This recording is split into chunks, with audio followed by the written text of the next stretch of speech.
त्याला खीळ का लागते हे तुझं तुलाच उमगत नाही, हो ना? आता शांतपणे ऐक.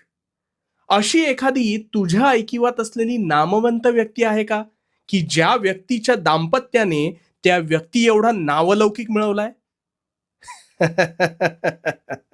नको विचार करूस. असं होणे आजवर शक्य झालेलं नाही. याला कारण म्हणजे माणूस जेव्हा अधिकाधिक कठीण प्रसंगातून जातो, तेव्हाच तो अधिक प्रयत्नशील आणि कणखर बनत जातो.